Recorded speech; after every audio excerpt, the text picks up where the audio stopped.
The Fed has once again decided to leave rates where they are. We'll be discussing that, the latest from another riveting Jerome Powell presser, and much more today on Money Never Sleeps.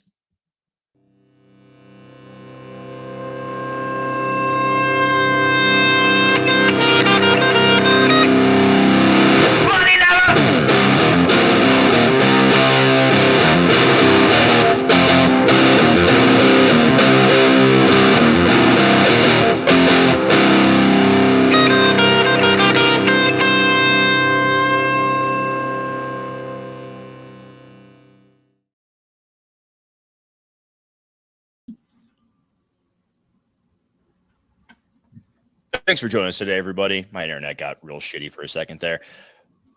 Welcome back to Money Never Sleeps. Before we get going, hit that like button, subscribe to our channel. Nothing Kevin or I say is financial advice. So do your own research, yada, yada, yada. Kev, no rate cut as was expected. The markets had priced in that nothing would happen at this meeting. We had some change in language to what had been delivered from the Fed. We had people freaking out over that. We had a truly remarkable Jerome Powell presser. I mean, how many different ways can people ask the same question? We are finding that out every month, and it's great. So, markets have responded. There was a little bit of volatility as to be expected. My favorite thing, and I posted this on Twitter at Jweb777, if you want to check that out. I like it right now. Funny how on Twitter, especially with crypto and finance people, a lot of these guys, they couldn't tell you what FOMC stands for, but they can absolutely say with 100% certainty how the market is going to respond to it. And they're all fucking wrong. Like everyone's like, I'm stabling up for tomorrow. I'm getting out of my positions. It's time to stable up for winter. And maybe that's the case, but I mean, it didn't work out that way. If you did that, you're down money. So congrats. Great call there. But I think it once again goes to show you that no one who is posting on social media their thoughts on what the market is going to do when the FOMC makes their decision, when Jerome Powell speaks, no one knows what they're talking about. And we saw the same pattern play out of like when the initial news came out and when the rate decision was announced, markets went down. When Powell started speaking, markets went up. We've been seeing this trend forever of like things flip when Powell speaks. If the news comes out and the market's going to go up, then maybe it's a good time to short because Powell's going to come out and people are going to freak out there. So once again, some volatility, nothing crazy though. Like we haven't seen a huge spike up. Fartcoin doing quite well since Powell started speaking. Fartcoin up 17% since Powell started his presser. So pretty positive for the Fartcoin community right there. Yeah, man. I don't know what Jerome Powell, he must have a bag of Fartcoin and just, said the right words and the community was like, oh, that's our sign to buy. Obviously, I'm joking on that. But that whole FOMC meeting was boring as shit. For the people who don't know what FOMC stands for, don't worry, the meeting sucked. It's the same shit that we've gotten for the past 2 years. The only thing that was interesting to me was just the questions about, Trump and Powell, because I do believe that we are going to see some headbutting between the two over this next year or so until Powell, his term is up in, I think, May of 2026.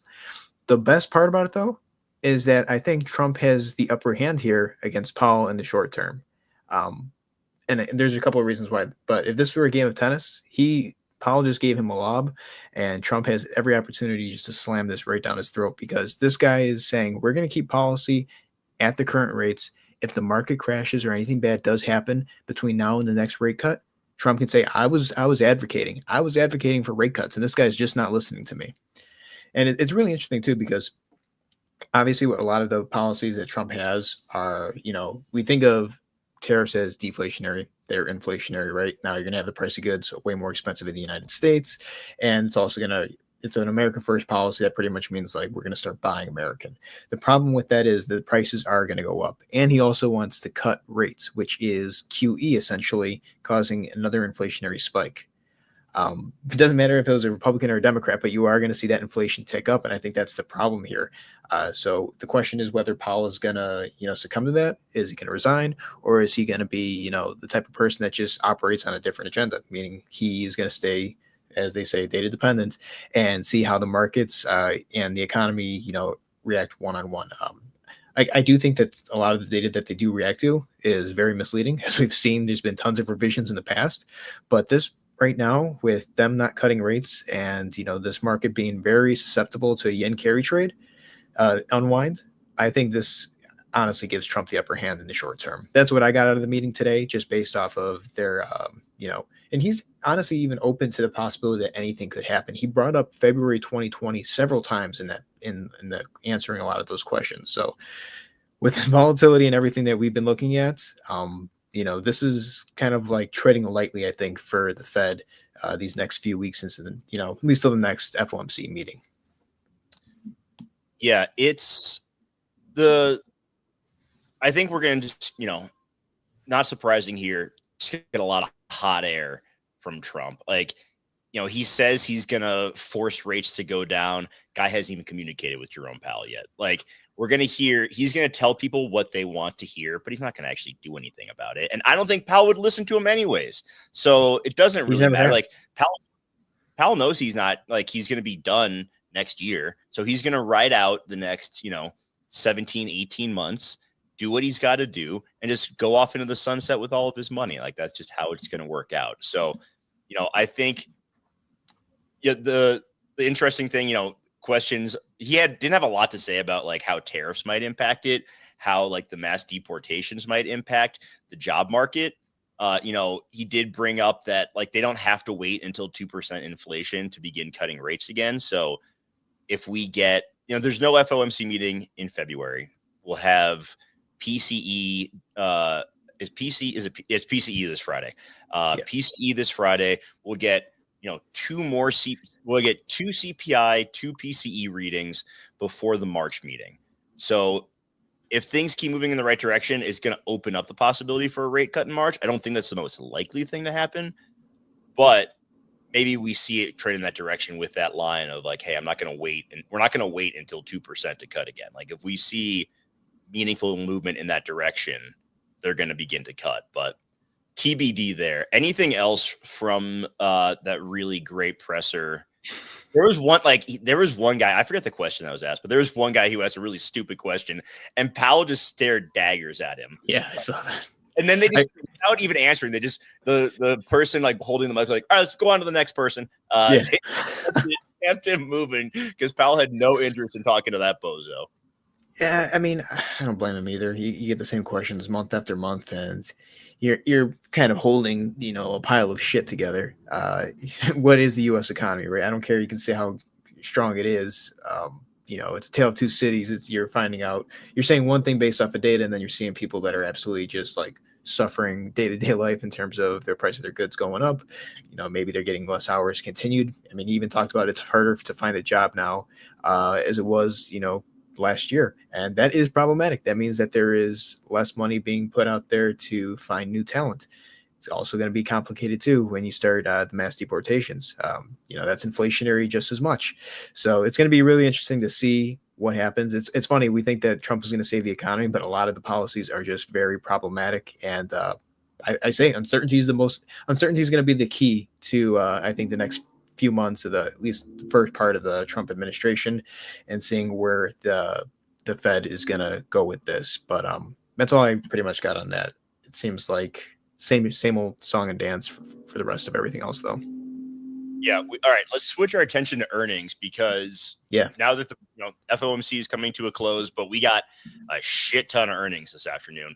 Microsoft, Facebook, Tesla, Alibaba, IBM. There are quite a few big companies that are going to be reporting earnings, and that is going to have its own impact. So while we're seeing, positive movement in the markets right now as a result of what Powell said, especially in crypto, that could definitely change in the after hours if earnings come in a little flat. Of the major ones that are reporting today, which do you think is the most important overall for the markets? Overall for the markets, the most important one isn't today. It's tomorrow for Apple. Okay, the ones that are reporting today. Okay, today, who is it? Microsoft, Meta, and Tesla. Probably Microsoft, right? It's got to be. Yeah, it's Microsoft or Meta. And I say Meta just because they've just seen an insane amount of money come into. But I think Microsoft is going to be the key one too, especially with all the TikTok rumors of them acquiring that. There's going to be a lot of fluff, I think, in that earnings call. So that's probably going to be the most important one. Yeah, let's pull up the charts for those three. That's where I think we should go next. Bitcoin on a nice little ripper at the moment, up to back over 104. But let's go to TradFi first. Let's look at Microsoft. They're reporting their Q2 2025 earnings. Like, these fiscal year shit is just, I'm not smart enough to understand it. All right, so let's look at Microsoft. How do you see this playing out if they come in? Let's say they beat earnings. Where do you see this thing headed? They beat earnings, maybe a bit of a fake out above this trend line right here, north of 456, maybe even closer to all-time highs at 468. It's very possible. You saw a lot of money flow out of NVIDIA. Maybe that flows into here in the post-market hours of Microsoft. So here's the thing with it. And again, that's why I say February is going to be such an important month between, today's meeting and the next FOMC meeting, and with volatility, is because it's very possible you have this market just rips going into February into some point, and then you start to see a major pullback, because this is a bearish flag. I don't care what anyone says, but it is possible you could get a bit of a fake out. Now, the interesting thing is, if this is a correction, we're looking at a correction to the downside. We're not going to break above 455 likely today. We would definitely not break above 467 before the market does see a bit of a major correction. That's if this is a corrective pattern that we're putting in. We're looking to see maybe bottom at some point in February or March. The interesting thing is, though, if we do get a break above this and it starts rallying up a lot higher, then this is either a really good fake out, or maybe the correction in February is kind of off the table. Looking at this here, I want to see resistance at 456 if it's a bullish move to the upside. If Microsoft absolutely tanks, like it's not a good earnings call, I would be looking a lot lower, probably like maybe 417, 420, maybe fill some gaps on not necessarily fill some gaps, but still put in a higher low than what we've seen back here in August, here in November, and then here in January. That would just be my assumption. But there's also the scenario that just kind of trades sideways and nothing happens. I think that's another thing we have to kind of keep in mind too. Obviously, I'm giving you all the ways that this could play out, but you are trading in a parallel channel. So I think this one's going to be a very fun one to watch. Above it, obviously, we're going to have to see how that plays out going into next week. If it gets rejected here at 455, then you can kind of tell that we're going to bear flag and might break down at some point. And then down here, it's probably like a test of this trend line. And it's like, oh, you know what? Maybe this is ready to go at some point in the near future. So that's kind of my take, just looking at the TA of this. How do you think the earnings call is going to break out? Do you think it's going to be bullish for Microsoft? Do you think it's going to be flat? I think that, Microsoft still can play the AI card. Yeah. But every company, all the magnificent 7 or 8, some have already played the AI card a while ago and they keep playing it, and it's doing less and less. But Microsoft can still play that. So that's one way I could see it going on a ripper and hitting a new all-time high. It's been a while, and I can't even tell you the last time that earnings were a big surprise to the downside, at least. So I have a hard time seeing a downside surprise with Microsoft. If anything, I think we probably hit the top end. At minimum, we hit the top end of that channel that it's in, and maybe, like you said, go to all-time highs. But I have a hard time seeing a big downside surprise with Microsoft here. Tesla, on the other hand, that's been a little bit more volatile. So let's go to that one next. We've seen delivery numbers come in below expectation for Tesla. The truck hysteria wore off. I've been seeing less and less. I'm not seeing the amount of Cybertrucks around I would have expected. Maybe in Colorado that's not as big of a thing, but I would expect to see a little bit more. So, I think there's a lot more volatility with Tesla and with just anything involving Elon than there is with Microsoft, who's a bit more of a buttoned up company. Absolutely. With Elon, especially him being so close to Trump now, there is definitely a lot more volatility that you could see along those lines.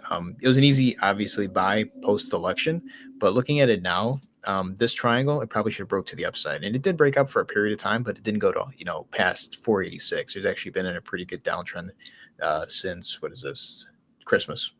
Like literally right around the end of December, but seeing it kind of roll over like this, and then the interesting thing is going to be seeing where we kind of bottom. If the earnings come in bad and it's a major sell off, you're going to want to see that 361 level kind of hold there. That's like key level of, major support before we start going, filling some gaps down here, which would be nasty.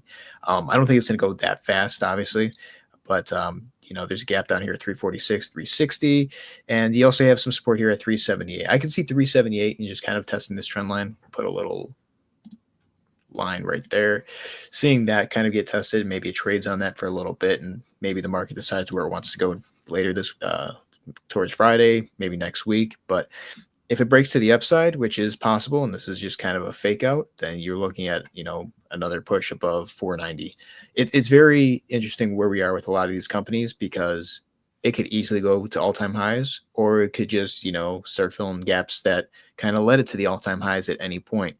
Three of them hitting in one day, that's going to be a big shocker to see, because it's very possible that say Microsoft eats shit, the others could be like, oh, maybe we're scared of a broader market pullback with some of these earnings. They're not coming in as great. It's very possible that they kind of play into one another. It doesn't have to, but I think that right now, what the most likely situation for Tesla is test like 377, 378, just kind of trade sideways until maybe we get better market direction. I don't necessarily buy the idea that it's going to go to all-time highs. I don't think people are buying Teslas. I also don't think that it's going to crash, down to like the 280s instantly. I think it's going to be kind of maybe a big nothing burger from Tesla, in my opinion. All right. And then lastly, let's look at Meta. And then from there, I want to talk Airbnb for a second after Meta, and then we'll go to crypto. Sounds good. Yeah. So this is Meta, and this is why I say this is a really important one, because just look at this fucking thing. This is absolutely insane. And it's in this kind of ascending wedge that's not bullish. It's just more blow off toppy. But I do expect, what's Meta really doing right now? Threads, the Meta Quest, the metaverse. like name a product. I mean, unless they're just been riding the coattails of AI themselves, I don't know what they're really doing. And I'm surprised that we haven't seen if that's the case, we haven't seen a broader pullback given what DeepSeek and Nvidia has seen recently. Maybe we see that in their earnings call. If they say AI too much, I have a funny feeling we could see it pull back pretty hard. That's just my opinion. Maybe into the channel again. But looking at this here, this honestly should break down and it should be spectacular. Where do I think this ends up? Say we get a really bad crash in February. You're probably looking at 542, which is 20% from where we currently are. This is just absolutely insane. Unless we just keep breaking above this. At a certain point, when you get parabolic like this, if it's straight up only, you're going to do the same thing Nvidia did. You see a major wipeout of market cap in a single day. Again, I can't tell you what Meta's doing. If you have better insights to that, let me know. I'm just lost with it. Allowing people to spread misinformation, I guess. I don't know. Like, I haven't used Facebook or Instagram in months. Like, I just don't even bother with it anymore. I think they're starting to kind of go the way of the dinosaur. Yeah. Ads. I mean, that's, I guess, worth that though. It makes no sense. I think it's the AI bubble thing. That's all I could kind of chalk it up to. God, at some point, shorting the QQQ is going to be the play. Oh yeah, this is .com bubble level 2.0, no doubt. Yeah, S&P can drop 40 to 50%. I wouldn't be surprised if the NASDAQ or the QQQ, whatever it is, drops, another extra 10% on top of that. It's just, there's too much concentration in tech right now. And the delivery at some point is just going to be like, meh, and no one's going to care. or people just aren't going to be in have jobs, and it's I going to think pull some back. of this is just the effect of Zuck getting in bed with Trump, right? Like Oh yeah, people 100%. see this and they're like, okay, so there's some involvement there, but I couldn't tell you a legitimate reason that like why they would be up this much in such a short amount of time. It's up 15% since January 8th. Guys, that was 21 days ago.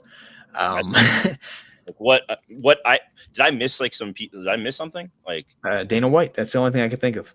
Yeah, Dana White being on the board there, like Social Network 2. Social Network, the sequel is coming out.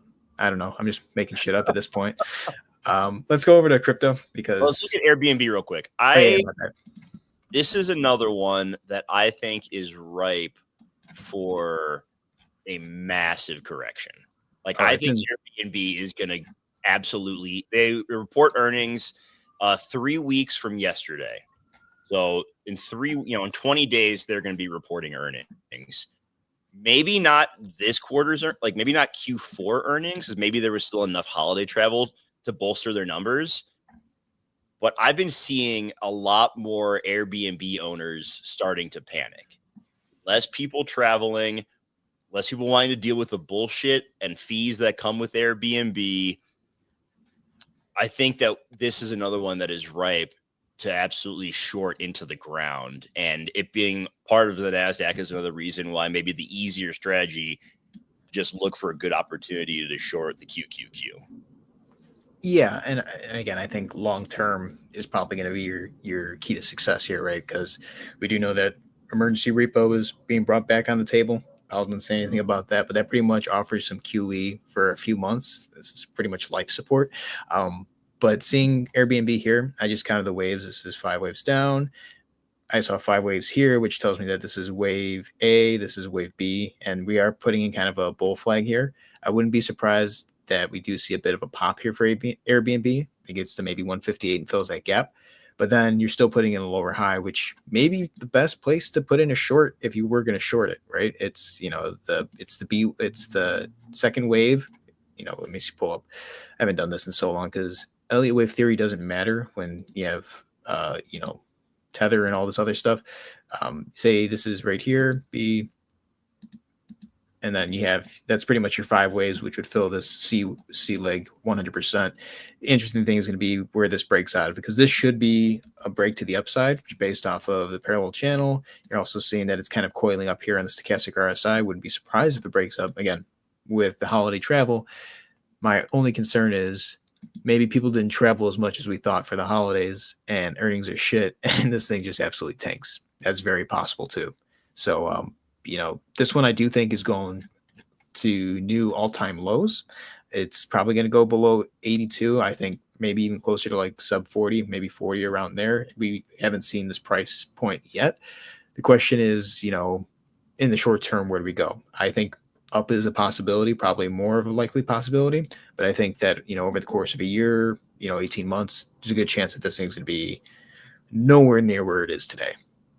I hate Airbnb so much. If I don't make money on their downfall, I'm going to regret it. So I'm going to find a point to enter a short. It'll probably be post earnings, because I do agree that there's probably going to be another little pop, but if I'm not profiting off of their downfall, then I've done something wrong. When's their earnings call again? Is it in 2 weeks? Yeah, 3 weeks, 20 days. Yeah. So that puts us at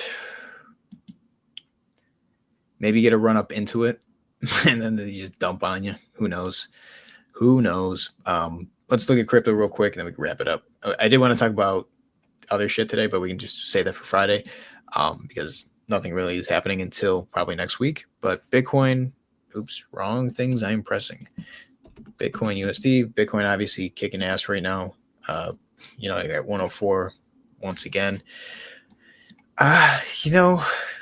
Obviously it's oversold on the daily almost. It's got room to run up again. Does it go up to 115 here? That was kind of the blow up top we were looking at, or does it go down to that 76 to 81,000 level, that range we were looking at? I don't know. I think we find out next week. It's very possible we stay elevated right around 105 to 106 for the next few days, going into like Sunday.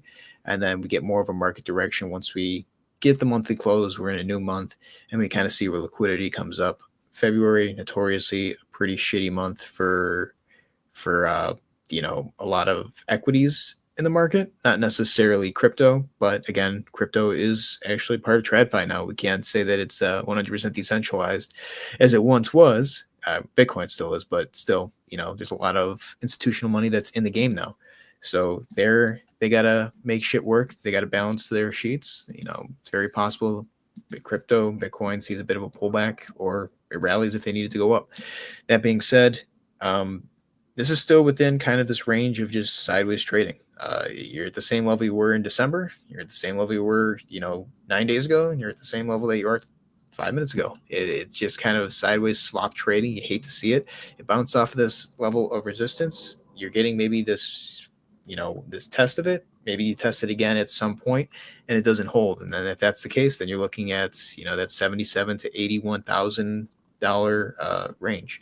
Maybe that's where it bottoms out at some point in late February, mid-March, something like that. But where that would take us from where we currently are, it's a good 26% drop in the markets. That's nothing crazy. I don't think Bitcoin's seen a retracement that big in quite some time, right? Let me see if we can find the biggest retracement for Bitcoin, maybe from the height here to here, 17%. And that was over the course of the 17th all the way to the 12th. But nothing like flash crash crazy or like you've seen these pumps to the upside. So it's just going to be interesting to see how this plays out. I don't think we're going to break to all-time highs here, in my opinion. I think we kind of put in the all-time highs for now, and we're going to probably do a back test down here. I think this is just a bounce off this resistance line. And obviously, Powell not cutting rates, not doing anything too crazy has kind of allowed some money to come back in there because the FOMC is out of the way, and there's nothing that's really going to scare the markets, for certain this week outside of the FOMC. So maybe PCE Friday, but I don't know, nothing to worry about for another month or so. So looking at anything else in crypto, do we want to jump over? Nothing's really. It's boring now. We can wrap it up for today. Plenty to talk about on Friday between today's earnings, tomorrow's earnings, and the PCE reading that we will get Friday morning. Yeah, and we'll talk about GameStop and the yen carry trade and VIX and all that stuff too, because again, the most important thing I think is going to come in February. We're just going to see how that plays out. But I don't know. Maybe we'll get some mean tweets tonight that'll shake up the markets. Who knows? All right. That is going to do it for today. Appreciate those of you who joined us. If you haven't yet, hit that like button, subscribe to the channel, drop a comment.